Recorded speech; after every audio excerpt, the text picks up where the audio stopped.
Hey, what is up everybody? How are you guys doing? It is early. Thanks for watching this video. Support for the channel is awesome. Yeah, it's still before the sun has come up, and yeah, I just kind of want to touch on a few different things, kind of random things. It's going to be a little bit of a random video. But I did get some damage from the frost in my garden. I probably lost about the top 4 inches of everything. I didn't see it with my peppers, especially my hot peppers. Didn't really seem to be affected at first, but it kind of set in, and it's coming to the end, you know. That was 2 frosts in a row.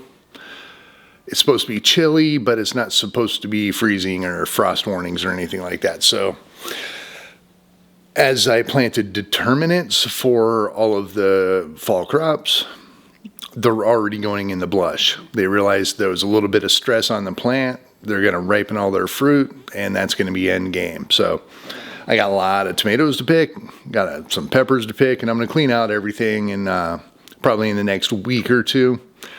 Clean the garden up for winter preparation, and start getting ready for spring, really, you know. But yeah, that's what's going on with the garden. Yeah, it kind of sucks, but I'm getting an extended season without a grow house or a greenhouse or a hot coop thingy majiggy, anything like that. So yeah, that's what's going on with the garden. Another thing, completely different subject, is artificial intelligence. I've been playing around with it for a little bit. I've added it into a couple videos, like I had Zuckerberg come in on the video and stuff like that, and it does a pretty good job. It does a pretty good job at matching my voice for the most part. Of course, the little clip that I did about Fox News, it makes me talk like Fox News. And coming up next, you cannot miss this extravagant, you know. It kind of made me talk like that, which is not the way I normally talk, but hey, I can learn, you know. AI, it's making us smarter.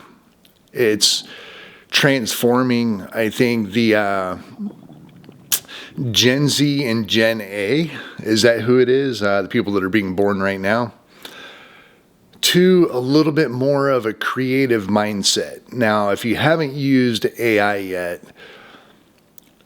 what you do, you don't just tell it to do something. When ChatGPT came out, it said, yes, tell me some information about World War I. Tell me some information about oak trees.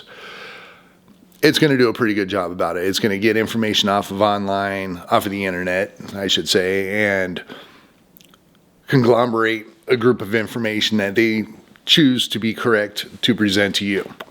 The other way of using AI is a prompt.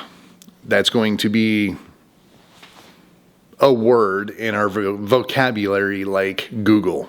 We use it for everything. Prompt this, go prompt it. That's going to be a thing. What prompting is you're starting with a blank slate. When you ask a question, you're starting with the internet, of all things. That's a good sturdy start place. It's a big base to start on. When you do a prompt, you have a blank slate. So you have to fill in every single blank. When you do that, you have to write a prompt like a novel author. You have to include every single detail that your brain can possibly imagine, and you're still going to forget most of it. And then the AI is going to fill it in. For instance, my thumbnail on my last video, I have a Walmart that is labeled SHTF Mart. In order to get that to look like a Walmart neighborhood market, I had to go into details of the structure, the shape of the building, the color of the signage, the little icon thing, the star splash pattern at the end of it. I had to make sure that AI is going to think the way I'm telling it to think. Now, there's going to be programs in the future that are going to kind of do this for you. It's going to know, you're going to probably pick a certain style that you're going to go with, maybe with a subscription. And it's going to go in a certain direction. It's going to be a little bit biased. It's going to be a little bit narrow-minded.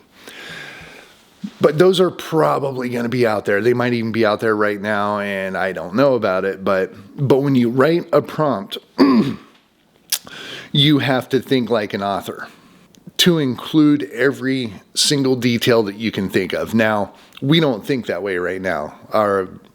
These young kids these days, Gen Zers, Gen A, some of the millennials, they're not creative thinkers. They don't spend time to think out details. They don't need to. Everything is instantaneous and pre-thought out for that person. Almost anywhere you look. That's going to change. That is changing right now as people are learning how to prompt. Yeah, it's just kind of interesting. Being a little optimistic, I suppose, with this, but I think it's going to make people better thinkers. I think it's going to make people creative again. We haven't had anybody creative in this country in almost 30 years. We can't even make a movie without just saying, oh, I'm going to make another Friday the 13th. Music kind of sucks. I mean, just everything that is based in creativity has been nothing for a long time. I think AI is going to dramatically change that, and especially with the creativity of being a painter, a drawer, a musician, a producer. That's all going to be done for you now with AI. So all you have to do is think in detail, according to what AI wants, of exactly what you want, and it will get done for you. Now, like I was saying, you might be able to sit down on a Friday night with your family and watch a movie that you created 20 minutes ago on AI. That's where the program's going to be coming in. You know, you might be able to subscribe to a movie creation platform that likes rom-coms or horror movies or thriller, suspense, or whatever. But yeah, it's changing. It's going to get people thinking again, and it's going to get people being creative again. And I think we need that so much in this country, even for prepping. Even for preppers, we need some creativity in our lives. So, yeah, that's pretty much what I got on the AI experience. What I've noticed just playing around with VO3, which is a Gemini Google platform. Pretty good. My trial that I've been playing around with is coming up to an end. I don't think I'm going to renew it just because I don't have money to blow at the moment. So, yeah, it'll be a good experience. Maybe I'll do a free trial on a different platform and see how that one works. But pretty cool. So another thing I want to touch on, which is completely random, is when Donald Trump was running for office. I told you I was going to vote on him, but I have this vision in my head of Trump sitting back at a round table saying, you know what, screw it, F him, do it, get it done. And I didn't know what it was. And I still don't think this is it, but it kind of is. We got this deal with Argentina, and I just saw the clip. You guys have probably seen it quite a bit if you watch the news. I don't know if he was in the Air Force One or the White House or where he was, but a reporter asked him, what are you going to do with the American farmers? They're getting screwed. He's like, well, you know, I'm buddies with the president of Argentina, and Argentina's been working really hard, and they deserve a lot of money. They deserve the money more than the U.S. citizens and the farmers. They deserve it. So get on board with me, Team Trump, and support our GDP to go to Argentina when we're $38 trillion in debt and about to turn the money printer on full blast and kill our country. But Argentina, worry about Argentina. That's the focus. That is definitely saying F the American ranchers. So I'll say this, you know, screw it, he's got to say, buy American beef, screw Argentina. We got our own problems. They have their problems. Yes, they were paying for a loaf of bread with a wheelbarrow full of cash. They got their problems. They're recovering very well. They're doing very well considering where they just were. I think that they're still at about 200% inflation or something ridiculous. But do we need to help Argentina? No. Screw Argentina. We got to worry about ourselves.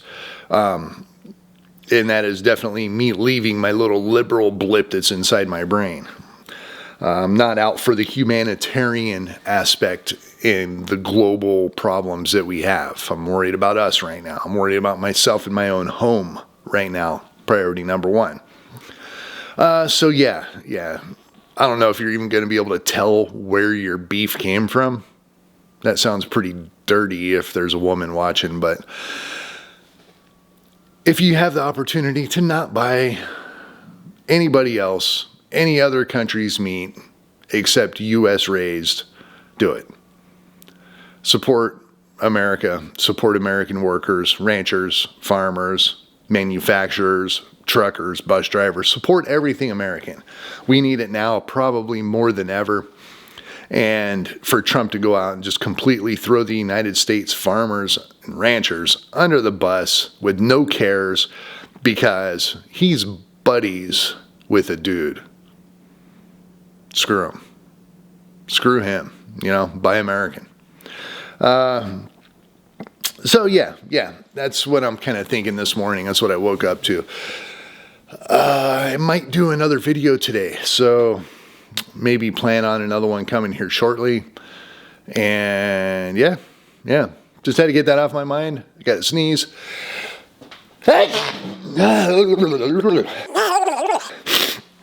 Whew, allergies are tough this year. Anyway, that's all I got for today. That's all I got for this video. I will talk to you guys soon. Thanks for watching. Got another sneeze coming. Peace.